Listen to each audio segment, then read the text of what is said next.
Um, All right, welcome everyone to the online peace science colloquium. So this week, we're really excited to be hosting Matt Malice, who's a PhD candidate at NYU. He's going to be presenting a really nice paper called Foreign Policy Expertise. We've got a panel of 3 excellent discussants. So we've got Elizabeth Saunders from Georgetown, Dan Reiter from Emory, and Michael Joseph from UC San Diego. So with that, I'll turn it over to you, Matt. We'll give about a 15-minute presentation, then we'll collect some feedback and have a discussion about the work. Awesome. Great. Thank you so much. And thank you all for being here. I really appreciate it. Really appreciate the opportunity to share my work. And I'm excited to hear your feedback. So yes, my name is Matt Malice. I'm a PhD candidate at NYU. And the project I'm presenting today is titled Foreign Policy Expertise. This project sets out to address the question of what are the international and domestic consequences of foreign policy appointments? To study this question, I'm going to investigate a formal model of an international crisis in the context of domestic electoral competition. And in that context, I'm going to examine the ability of presidential appointees to influence both foreign policy outcomes and domestic electoral politics. To motivate this analysis, consider this pattern that we see here. Since 1948, since the Office of the Secretary of Defense was created in the US, in the time that Democratic presidents have been in office, for about half of those years, the Office of Secretary of Defense has been filled by a Republican appointee. In contrast, Republican presidents have never appointed a Democratic Secretary of Defense, and the vast majority of the time, they've appointed co-partisans. I'm interested to know what explains this asymmetry, and more generally, what explains the incentives behind foreign policy appointments. IR theory has a lot of explanations for the role of domestic constraints in international bargaining and international crises more generally, but it's not clear that those theories apply in this context because it's not clear that executive appointees really serve as domestic constraints. Presidential appointees serve at the pleasure of the president, and they can be removed at will or overridden in the event of a disagreement with the president. So how is it that executive appointees can really constrain the president's international behavior? If we want to develop a theory about the international causes and consequences of presidential appointments, we need to develop a theory of endogenous appointee influence over policy to explain what are the mechanisms of appointee influence in shaping foreign policy. The approach that I take here is to focus on appointees' expertise and on the advice that they provide to presidents privately or publicly to their leaders and to the domestic audience. So let's get into the model. The model focuses on an international crisis between a foreign government, F, and a domestic country. The domestic country consists of a leader, P, an agent, A, and a representative voter, V. Here's the game tree. We start off with the domestic leader selecting an appointee who's characterized by this bias parameter, pi AJ, which I'll get into in just a couple minutes. After the leader makes their appointment, the foreign government chooses whether or not to initiate a challenge. If they don't challenge, then we proceed directly to domestic elections within the home country. If they do challenge, then the agent assesses the situation and they send a cheap talk message saying either I support fighting or I support conceding. At that point, the leader decides to either follow the agent's advice or not. The leader chooses to fight or to concede, and then the domestic voter chooses to retain the leader in office or to remove the leader. Let's consider the leader's incentives in this game. The leader is either from a left-wing Dove party or from a right-wing Hawk party. This is commonly known and it's exogenously fixed at the start of the game. The leader has a privately known type, theta, which denotes whether they're a congruent or a moderate or a good type of leader, that's theta equals 1, or are they an incongruent or extreme leader, theta equals 0. This is the leader's private information. Everyone else has a common prior belief that the probability that the leader is the good type is pi. The leader also enjoys some informational advantage over the audience, over the domestic voter, regarding some policy relevant state of the world. So for simplicity, this just means if the foreign government challenges, it's either in the national interest to fight, that's omega equals 1, or it's not worth fighting, omega equals 0. The leader observes a noisy but informative signal of that state, which I'll call X, and that's going to be accurate with probability phi. So for policy reasons alone, a congruent or a moderate leader wants to set the action to match the state of the world, whereas an incongruent leader has state independent preferences to take the action consistent with their partisan ideology. So the incongruent hawk always wants to fight, and the incongruent dove always wants to concede, regardless of the state of the world. Now, let's consider the other players' incentives in this game. The sun has creeped down, is now in my island. Give me 1 second to shut a blind. Sorry.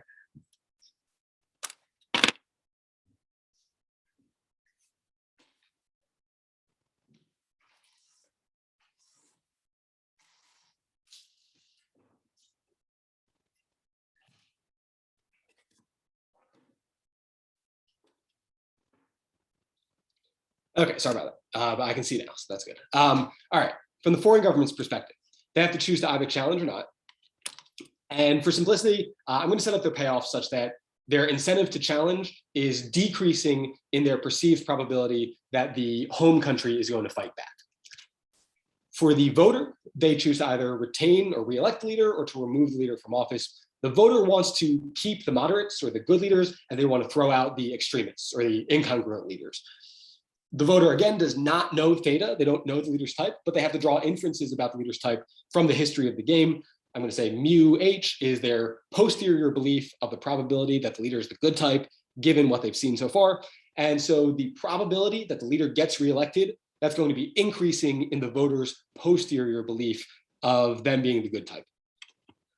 Finally, returning to the leader's strategy, if the foreign government does not challenge, the leader enjoys this deterrence benefit, chi.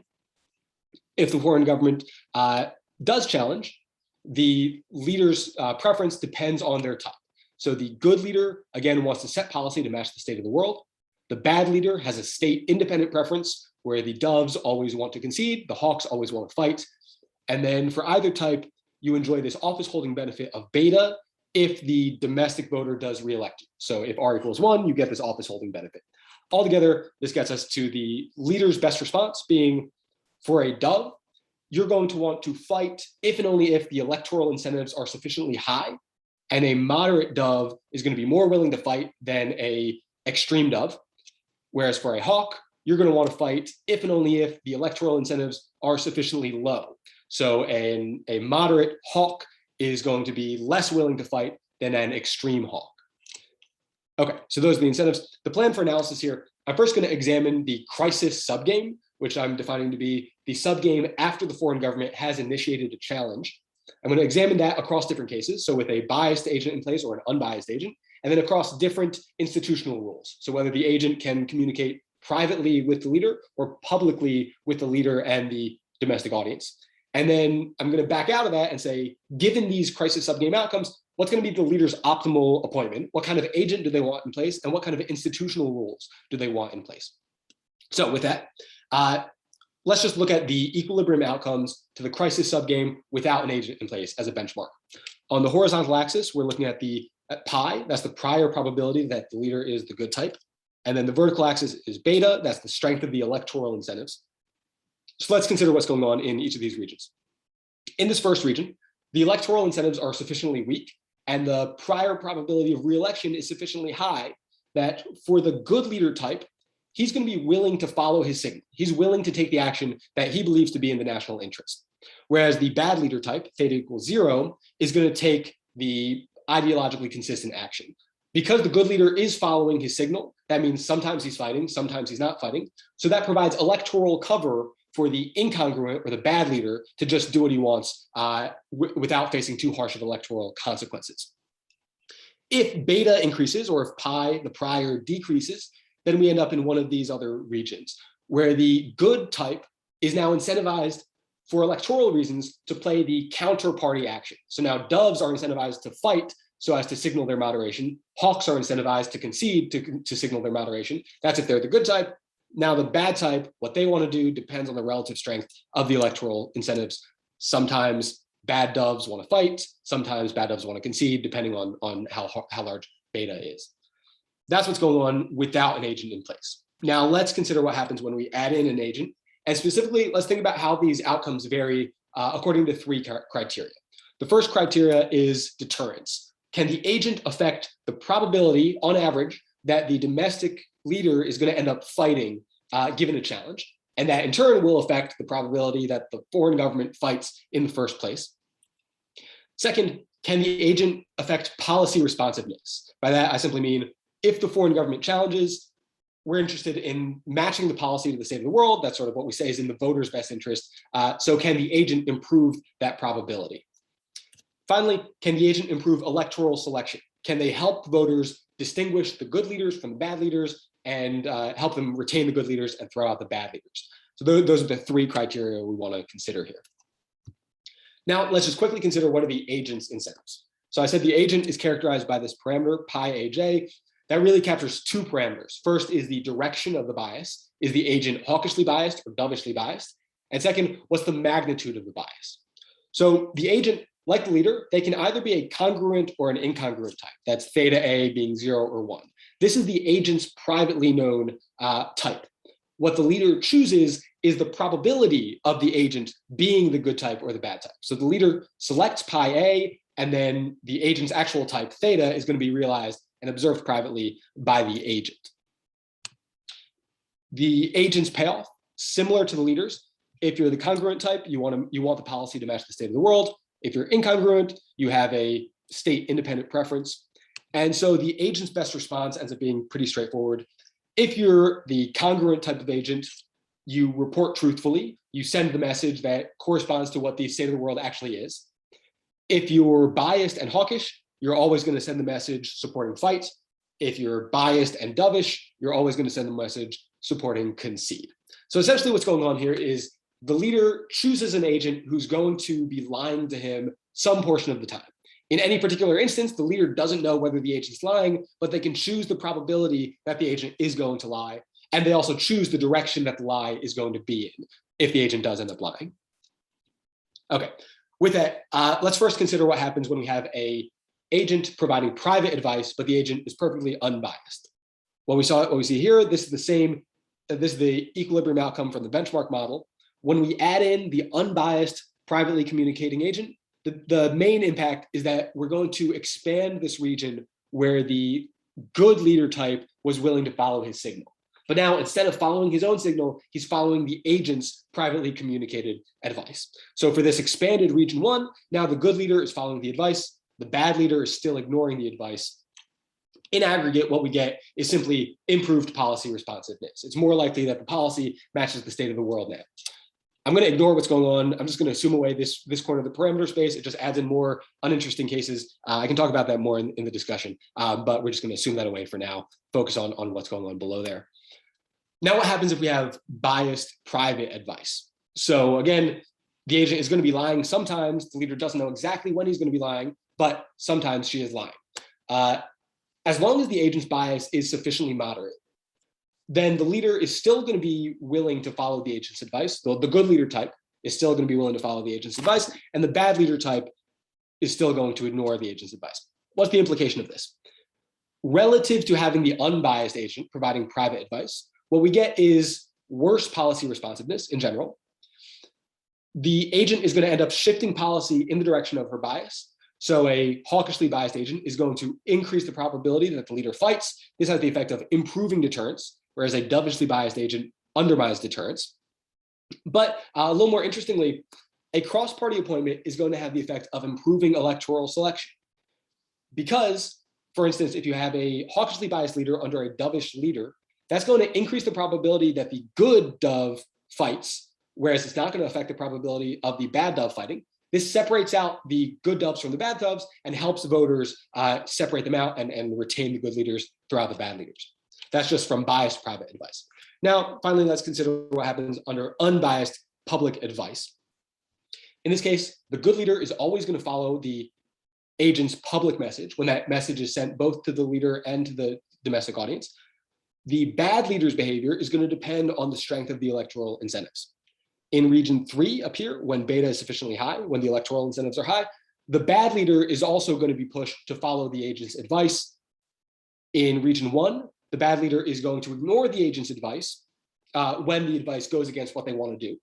And in that case, the bad leader is going to reveal themselves to be the bad type, but they're not going to follow the message. Altogether, the implications are as follows. In region 3, relative to having unbiased private advice, What's the impact of the agent? We get improved policy. We get weakened electoral selection because the bad leaders are now behaving more like the good leaders, so the voters can't tell them apart. Under a dovish leader, we get improved deterrence, but under a hawkish leader, we get undermined deterrence. In region 1, what happens? We get improved electoral selection because the bad leaders have been revealed to be bad leaders, but we have no effect on policy and deterrence because the bad leaders aren't changing their behavior. Now, finally, let's just look at the leader's appointment strategy. Altogether, what we get from this is, first, a hawkish leader never prefers to have an agent in a public-facing capacity rather than a private advisory capacity. In contrast, a dovish leader, if the deterrence benefit is sufficiently high, the dovish leader is going to prefer a public-facing agent rather than a private-facing agent. Again, if this deterrence benefit, if chi is sufficiently large, then both dovish and hawkish leaders are going to prefer a hawkishly biased agent rather than an unbiased agent. And neither leader type is going to prefer a dovishly biased agent in any capacity. So that's, I'm a little over time, sorry about that, but I'll cut it off here and say thank you very much. Really looking forward to your comments. Awesome. We're doing super okay on time, so no worries on that. So before we start the discussion, Matt, if you could take just a couple minutes and kind of like contextualize where you are with the project, like what kinds of feedback you're looking for, what would be especially useful at this point, and then I'll turn it over to our discussants. Sure, absolutely. So yeah, the project is it is in an early stage. This is not my job market paper. This is not something that's like super well developed, as you might have been able to tell reading the draft. So I'm totally open to any kind of feedback at all. I guess on the, it's always tricky presenting a formal model. You want to hit a good balance of being easy enough to follow, but not obvious. And I'm curious where I've landed on that balance. I guess I'm interested in what you think. Sort of is the puzzle that I'm trying to address, is the puzzle sort of sufficiently intriguing, and do I do a decent job of answering it? And are you sort of convinced by this general mechanism that I'm putting forward? For now, I am just approaching the model, the paper as a theoretical exercise. I may take empirics to it, and I'm not sure if that's going to be empirics in the form of large N cross-country empirics or more just in-depth case studies within the US, which is sort of the context that motivated it. So I'm interested in any feedback on that end as well. So yeah. Great, thanks, Matt. So now I'll ask each one of our discussants before we have like sort of a group discussion about the paper. I'll ask each one of our discussants to just take a few minutes, kind of hit the high points of the feedback that you want to make sure we get to. So we'll go in reverse last name alphabetical order. So Elizabeth, I'll ask you to go first. Great, thank you. Can everyone hear me okay? Okay, so thank you so much for inviting me to discuss this paper.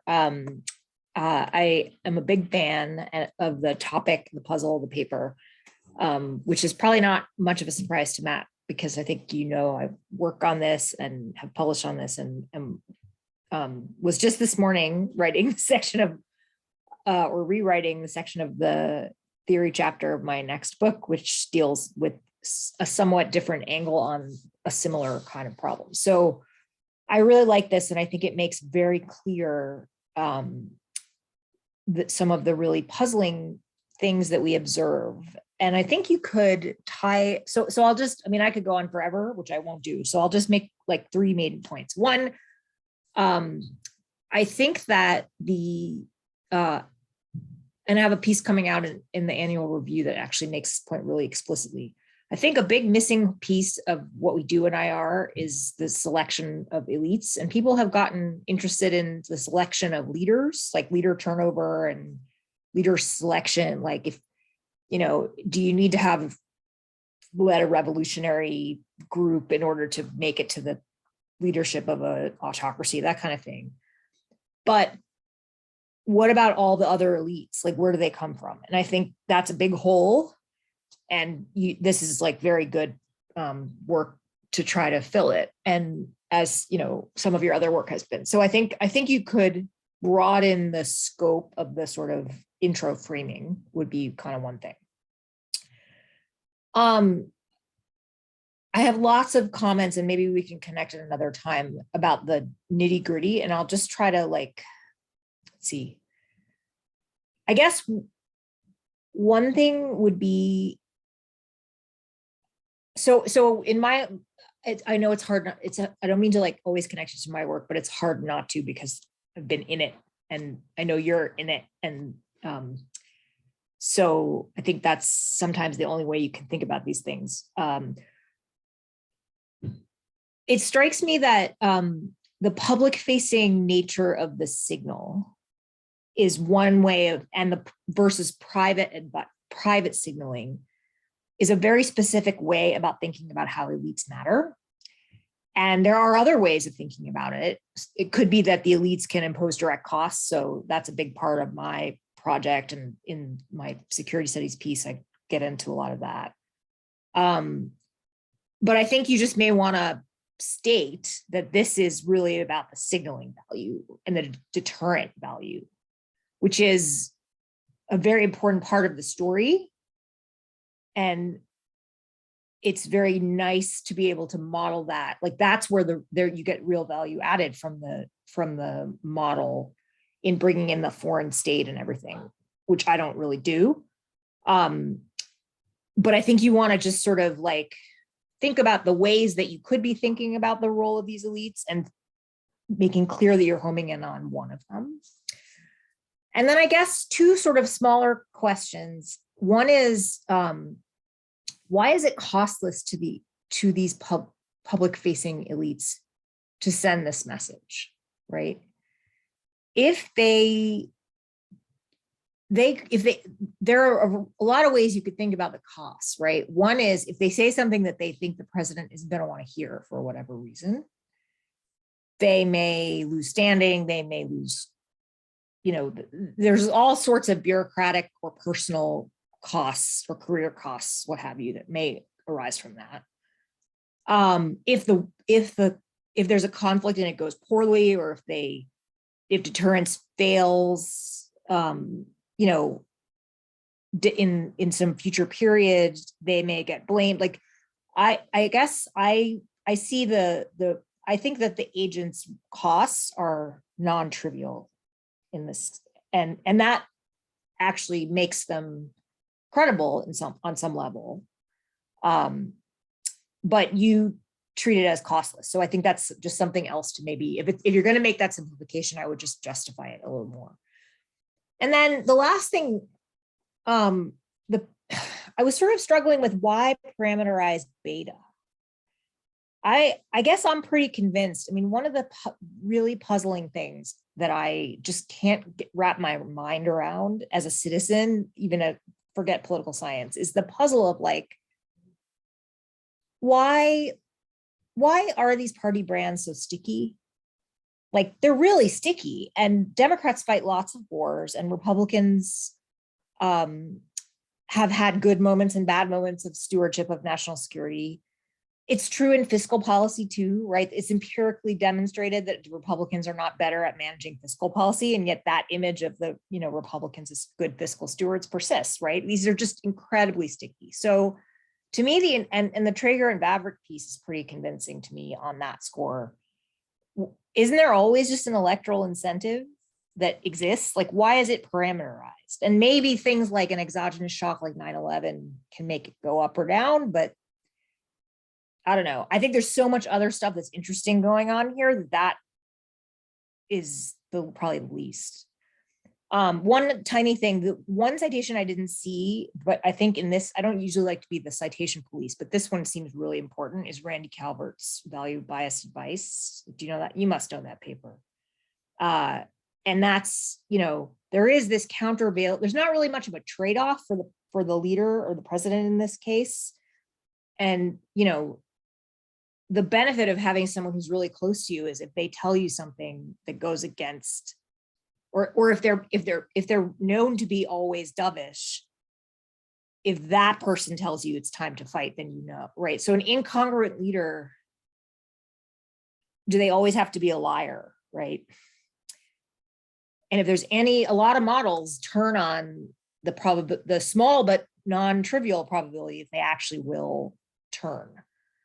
And that may just be endemic to the setup of treating people as either congruent or incongruent. But again, I mean, most of these things are modeling choices that are defensible and good simplifications, but just you could make the paper even richer if you spent some time justifying it. So I'll stop there. I like this paper a lot, and I'm happy to talk more. Thanks, Elizabeth. We'll keep on collecting comments from the discussants. So Dan, if you want to take it up next. Yeah, thanks. And Matt, thanks for the opportunity to read this interesting paper. I apologize. I regret that you got a bad draw in having me on this panel. I'm easily the least qualified to help you. I have not worked on this as Elizabeth has. I'm not a modeler. So I'm going to try to help you as best I can as generic IR person. So, okay. I guess here's something, and I'm going to make some comments. I understand this is early on, so this is sort of like things you can do going forward to appeal to the broader IR community, I suppose. Okay, so one thing that you could do more of is to lay out some conventional / straw person explanations for the general research question, which is what drives appointments. Okay, and let me be clear, it's not that these explanations have to be wrapped up into the model or even empirically tested. It's just you're saying this is the way a lot of people think about this decision. Fine, I'm going to present an alternative way. Okay, so just to kind of mention a couple, and obviously Elizabeth is much better to assess this than me. One very simple explanation is that you try to get the highest quality people, / you want to get people who think differently than you in order to get good discussion. So this is like Doris Kearns Goodwin's argument in her book Team of Rivals. I don't know if you've looked at that or not on Lincoln, right? So that's kind of just one explanation out there. Okay, another one is a very simple domestic political signaling function, much simpler than what you're talking about, which is just you appoint people who are more to the center just to signal to the median voter and try to get people in re-election. Right? I understand that overlaps with what you're doing, but to your benefit, you can say, here's this very simple conventional explanation that's out there. Fine, I'm gonna be much more sophisticated in working through this. All right. And then a third one is a simple signaling function to adversaries, right? Again, the conventional wisdom, where you're just saying, I need to get somebody hawkish to signal deterrence. And the flip side of that is I need to get someone who is dovish to avoid, frightening them or to signal that I'm seriously interested in détente. Okay, so I think like kind of starting the paper by kind of clearly laying these out would really nicely frame what you're doing, right? Because you can just say, these are some simple explanations, they're fine. My goal is not to try to disprove them, but my goal rather is to develop a more sophisticated model in which I can maybe, have a more compelling treatment of these incentives within an integrated model. So that's kind of one. Dan, can I just add a fourth? Because I think that's a Sure. great list, but actually the one that I used to get when I presented on this topic wasn't on your list, which is how come we would see any diversity if they're appointed by the president? Like, why not just pick people who reflect your views? So one Sure. is Doris Kearns Goodwin, but the other extreme is just pick people who, will do what you want or think the way you do. Yeah, certainly. Sort of All the ally time. principle. Yeah. So, okay, so that's just kind of one big thing for you to think about, right? Just to sort of say, my research question is, why do presidents or leaders make appointments, right? Question mark. Here are 3 or 4 conventional explanations. And my explanation is going to eat some of those and be more sophisticated. Okay, that's kind of one, big point.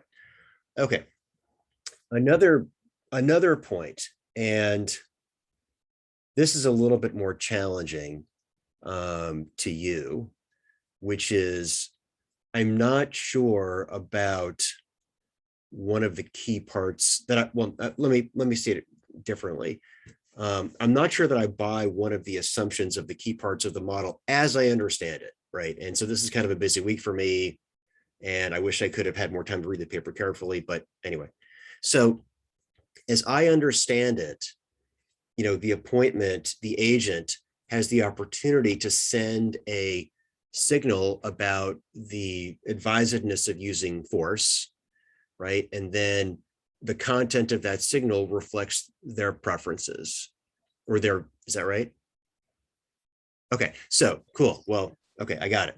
Now, my challenge to you is that I'm not sure that that ever happens, in the sense that I think that, and Elizabeth knows this much better than me because of her research, is that almost all of the time, an appointment would never say something which is out of line publicly with White House preferences, okay?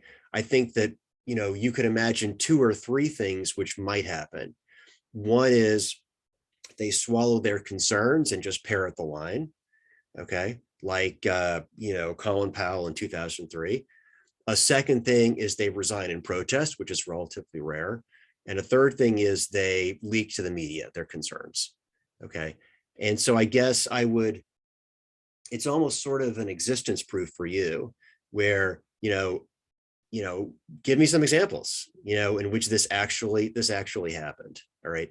So that's something that I would, and again, my point is like, I could be wrong. I mean, I don't know this nearly as well as Elizabeth, but I would love to see some examples of that. Also, I would love to see some examples in which the testimony or the statements of cabinet members actually moves public opinion, right? Maybe not with systematic data, but at least something. So, I mean, you've got these examples in the paper in which you're saying, by appointing them, we hope it sends this signal. We think it sends this signal, fine. But I don't know if that actually did send the signal. And more importantly, I don't know if public testimony in the midst of some crisis or opportunity use force actually meant anything. And my guess is that it doesn't, unless you've got someone reasonably credible like James Baker or Colin Powell, in support, okay? And so for me, that's an area that I would like for you to work on, because for people like me, like non-modelers, I appreciate the coolness of the modeling exercise. And, one of the things I appreciate about what you're doing, the value of what you're doing, is that you're kind of like looking at the central bank models and you're saying, those are kind of cool. However, we can think about this other environment in which, the appointees can be fired, right? And so that's a cool similarity and difference to these other models. So I'm going to build a model which kind of gets it both. Totally cool, totally get it. But, for me, it's like, I need to see more attachment to the real world. And when I say attachment to the real world, more evidence, even anecdotal evidence, that some of the key assumptions, are at least anecdotally plausible. So going forward, that's something I'd like for you to work on. And right now, like the Trump stuff, I understand kind of where you're going with that, but I just, I didn't see like the key bits of evidence, which then would make me feel like, oh, the Trump episode is supporting the internal assumptions of the model for some of the reasons that I laid out. And so let me just be super clear. Like, I'm expressing these concerns, not because I feel like these are fatal problems with the paper, but more like these are gaps I would like you to fill going forward, as you sort of help the paper reach its full potential. So those are kind of 2 big clusters of points that I wanted to make. And let me just stop there. And then I guess Michael's up next. And again, thanks for the opportunity to read your very interesting paper. Thank you so much, Dan. Michael? Hey, sorry, I'm cutting out a lot. Can you hear me? Is that okay? Great. All right, cool.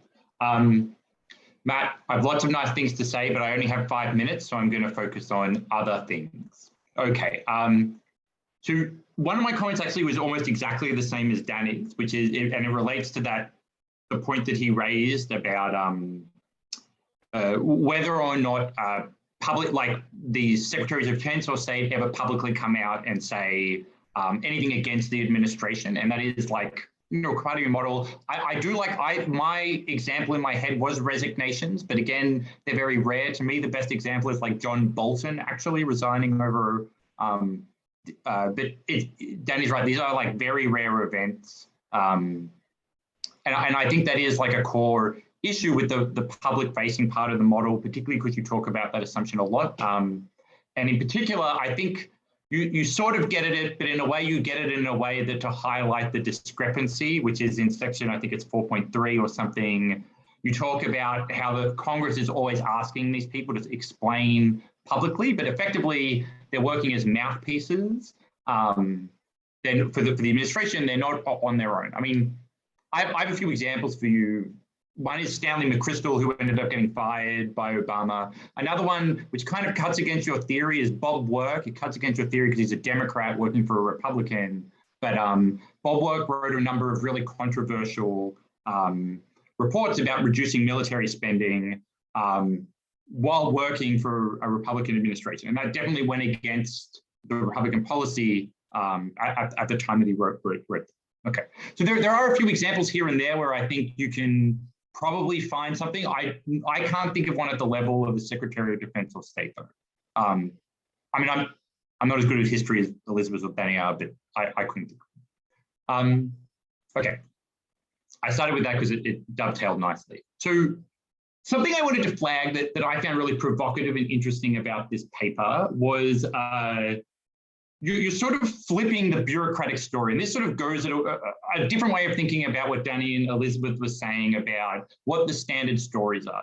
So the standard story is you hire people because you want them to do a good job, right? And then it turns out sometimes they're bad at their job or they have these weird personal incentives, and that affects foreign policy outcomes in general. So to be clear, the reason the leader hires someone is because they think they're going to do a good job domestically. That person's a little weird, and because of their weirdness, it has foreign policy implications. You're actually flipping that analytical lens and saying, the reason we hire people is to send foreign policy signals. And as a result, we're not picking these people that happen to have weird preferences. We're deliberately picking people with weird preferences for these foreign policy reasons, and that's going to affect my electoral success later on. So you've literally taken the conclusion of Allison and turned it into your premise, and taken the premise of Allison and turned it sort of into your conclusion into a weird way, which is, that's a big analytical move. And it's, I would say, the opposite of what everybody else is doing and a lot of people are doing in this space. Now, the question then becomes, can you find examples in which it seems that a president is hiring a Secretary of Defense or State, where the purpose of it is to raise deterrent success or ultimately affect electoral outcomes through realizations of effective foreign policy choices? And so to be clear, you're not saying that this is a happy accident. You're saying this is why they're doing it. It's the reason they're employing these people. And you know, like, I'm sure you could probably tell some stories there about, again, I think John Bolton with Iran could be a potential example for you. Potentially McNamara thinking about Vietnam could be an example for you. But it's rare for me to think about a case. And again, I'm not an expert, so you have a better handle on the history. But I think you do need to find examples where the conscious reason that they're picking these people is this sort of deterrence dynamic. Okay. So the model has a lot of interesting things. I actually just want to give you a compliment on the model and then tell you some things that you need to highlight. It was so easy. This model has a lot of steps and a lot of parameters, and it was so easy for me to replicate the model from your setup and solve for it and follow along with your solution. That is something that I find very hard to do in a lot of papers, but yours is so clearly written that it was very easy to follow. The other thing I love about the model was you don't just talk about the dynamics. You have three policy implications that you clearly bake in: deterrent success, like electoral, like the efficacy of leaders, and I've forgotten the third one. There are three. I would like, those implications are really important. I would highlight them. The one I would quibble about is you talk about them picking effective leaders, and in the public in the public model, they pick less effective leaders, and that's sort of, you call that a surprising result. But the truth is that those less effective leaders still perform as if they were the good type of leader because they're trying to pass themselves off as the bad type. So substantively, the effect isn't a worse performing leader. It's a leader with bad preferences who happens to perform well. So a different way of interpreting that is actually these public-facing opportunities create incentives for bad leaders to perform better. So it's not necessarily a bad result, the way that you're framing it. I think it actually could be a good result. The only other weird thing that, and maybe I misunderstood, but when I worked through the model, it seems that there were situations where the leader can misunderstand what the best policy is and therefore, and also be a bad type that wants to put in a bad policy and therefore put in a good policy, even though they were trying to put in a bad policy. And it seemed to me that that affected some of the equilibrium analysis. And I was just wondering if you could rule that possibility out and still show that even when that probability of them misunderstanding X is low, you get good results. I didn't do enough math to figure it out, but I was just interested on that. The last thing I want to talk about is the empirical implications. And Elizabeth touched on this about whether Democrats and Republicans do break down as these hawk or dove types, the way you're talking about them. Many of the examples I think of, I think the model is a lot more interesting in terms of this foreign policy incentives for picking staff is really interesting. And I think you kind of lose some of it in that application. Let me just give you some examples, right? Samantha Power is very Democratic, very hawkish, right? Like, there are lots of examples like where the parties don't quite match up. And so your initial question is like, why do Republicans pick these people all the time and Democrats do it differently? But the model then makes this very strong assumption that doves are Democrats and hawks are Republicans. I mean, you probably know this, but the term hawk comes from like the War of 1812. In policy setting, they're bipartisan just from the beginning. So like, I'm not actually sure if it matches the original intent of the word as it was constructed, or its use, or even in the modern world, like a lot of the cases. And I think you can come up with more interesting empirical implications. And I think the area I would look in is situations in which advisors have the opportunity to speak publicly or not, because that seems to be what's driving the difference in your empirical implications. It's not what party they come from, it's whether or not you have the opportunity to be public facing or not. And so I would look at differences between like the CIA director or intelligence officials who are on the NSC, but who, if they spoke publicly, it would be incredibly controversial versus people who may have a more public-facing role, specifically the Secretary of State, I think is probably the best case, but the Secretary of Defense is fine too. Yeah, I'll stop there. This is clearly, it's early. There is so much to do with here. And as I said, I can't think of other people that are really writing with that flipped analytical lens. So I think there's like a huge amount to explore. And like, I'm really excited to see the results of the paper. Thanks, Michael. So I have a couple thoughts, but before I do that, I think Elizabeth had a follow on to something Michael brought up. Yeah, I mean, it sort of touches on Dan and Michael's points. I think that this issue of empirical connections to the real world. So this is, I mean, again, all advice is autobiographical, but you might as well benefit from the fact that I've gotten the same comment many times, but you have an even better rejoinder, I think, which is because you're dealing directly with a selection model. People would say, but the advisors never speak out, but that's no accident, right? Like presidents, it is true, as Dan says, that you very rarely observe that, just like you very rarely observe resignation and protest. But that doesn't mean that a lot of politics did not go into making sure people were on board, right? Colin Powell is the example from the Iraq War, and he got a very, in retrospect, kind of a small concession, but the threat of him resigning, like Bush was prepared, went to a lot of effort to keep him on board. And actually, an implication of my book is that the Democrats who appoint these hawks then have to deal with them, right? I mean, it's great to have a hawk inside, but then you have to deal with them. And so I think that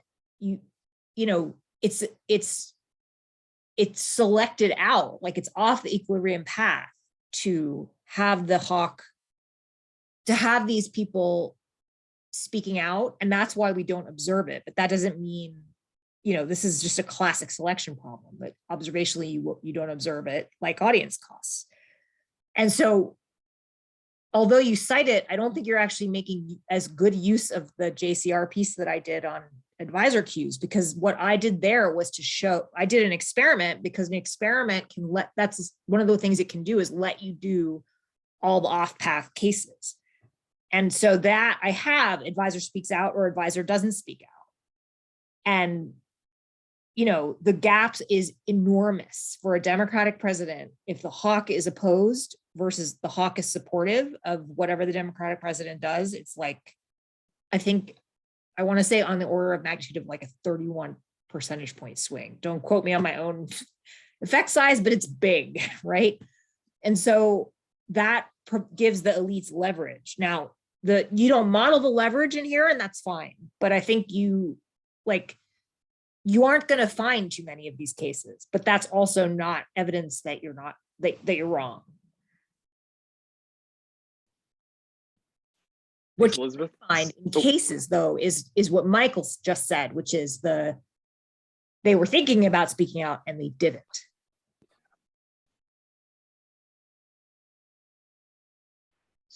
So I have just a couple of thoughts. I agree with the points that were raised by the discussants. I think there's one. So first, I want to flag, I think absolutely you should discuss the connections to the Calvert paper, because one, it's a really cool paper. It's like one of my favorite papers. It's a very cool paper, but it's really related to kind of the logic of what's going on here, right? It's like sort of if you could select the biasness of your advisor in the Calvert sense, and I think that's like an important dynamic and a really nice connection to make.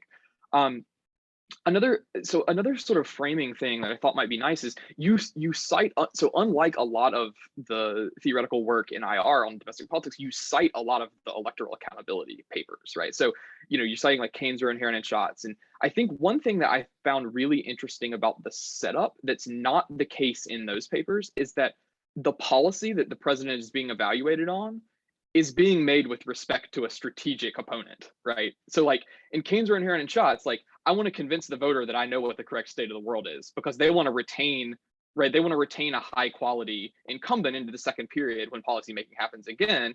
And they want to trust that, when I'm term limited and I don't have to worry about an election, that I'm still going to do the right thing, right? And so I think that's just a nice, like substantive thing to have in a model. Like we don't really have a model of policymaking that works like that. An electoral accountability model that works like that. But second, that's what, if I understand the equilibrium analysis correctly, that's what gives you one of the cool results, which is this asymmetry, right? Whereby we both sort of like hawkish and dovish leaders might want a more hawkish advisor, right? And at first I was like, on the front end of the paper, I thought, oh, well, this must just come from situations where the prior is really high that we're going to get attacked or something. And that's not why. It's because we both, like, hawks and doves are differentiated in what they want to do conditional on being attacked, but we both want deterrence, right? And the hawkish advisor is what gets you deterrence. I thought that was like a really nice thing that comes out of the model. Let's see, I had one other point. Where are my notes? So the second thing, also just really quick, because I want to give some time for response and discussion. So the second thing is, I think an interesting extension that you may want to consider is thinking about what happens if the advisor can send signals both publicly and privately. It strikes me as that's sort of like, that's the most realistic setup. And in principle, you could get some interesting things happening in equilibrium, right? So like, if we send up one public signal, but then we observe an incongruent action by the executive, how does the voter interpret that? Do they interpret it as the private signal told the executive to do something different? Or do they interpret it as, well, this is a hawkish executive that's going to ignore the private signal that they got? That may be of more theoretical interest than anything, but I was very curious what would happen in a model with that setup. Anyway, I've got some other comments that we can talk about offline, but we've got about 10 minutes left. So I want to turn it back over to Matt and give you a chance to respond, and then we can have a conversation with the time we have left. Awesome. This is so great. I haven't stopped typing for a half an hour, and this is all going to be super helpful. So I really appreciate it all. So yeah, I guess let me touch on sort of what's been like a big recurring theme in the comments about can in this public facing setup, can agents ever really say something that goes against the administration line? And actually, yeah, my answer was going to be what Elizabeth kind of jumped in to mention, is that that's an equilibrium phenomenon, is that it's a selection problem. That's a convenient formal answer for me to give. I don't know if it's, I don't know how much I can justify that empirically. I guess in my model, what you do get is, if the electoral incentives are sufficiently high, when you have the public facing advisor, you have that the advisor and the leader end up agreeing because the advisor said something, and then the leader is pressured to follow it. But if, in contrast, in a different part of that space, if the advisor, there's the possibility for divergence, and maybe empirically what we could say is that part of the space is quite small, and so those are the few instances where you do get resignations. Those are the few cases where you do have Mattis giving his big public resignation, saying that he's leaving the Trump administration precisely because Trump was not willing to follow his advice on Syria, for instance. Maybe that's the explanation. I mean, another part of the explanation could be also something that, Elizabeth, you get into much more in your JCR about the buying off advisors, so that it's not just that the leader is following the advisor's advice on this particular issue, but really we're in sort of a multidimensional space, and the advisor is going to give up on this issue. They're gonna stick with the party line, but in exchange they're getting something else. In a previous version of this model that was quite different from where this ended up, I did incorporate those kind of dynamics, and I think I should incorporate that. So consider, as an extension here, some possibility for the leader to offer a sort of like a hidden side payment that says, I'll give you this payment if you send publicly the message that I want. What I ended up with in the last version is that it's, if you go down that road, as long as it's not totally costless for the leader to make that payment, then you still do get partial deterrence. It's not going to be, you're not going to get exactly what you get in this model, but you can only sort of buy off the agent in a limited range of cases, but their communication still is sometimes informative, or it's somewhat informative, just not as informative as it is without the option to make those kind of bribes. So yeah, I guess what I'm hearing is that's definitely a good direction to go. Let me touch on one other point that Elizabeth brought up about that it's not necessarily costless for the agent to send the message even privately. I think that's interesting, and I don't know exactly how to model it.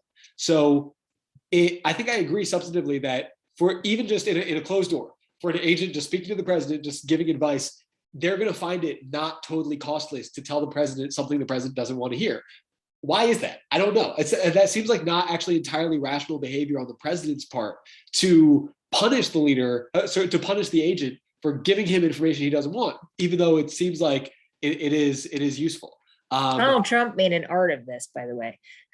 Yeah, but I don't think he's alone. I think that. Yeah. I think it's true, but he's like the extreme case. Right.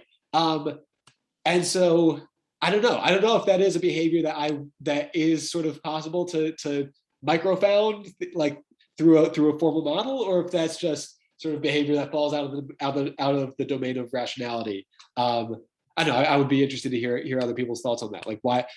Because I think I do agree substantively. There are costs. The leader is going to make that costly, that private disagreement costly. But why? I don't know. And okay, so what else can I touch on here?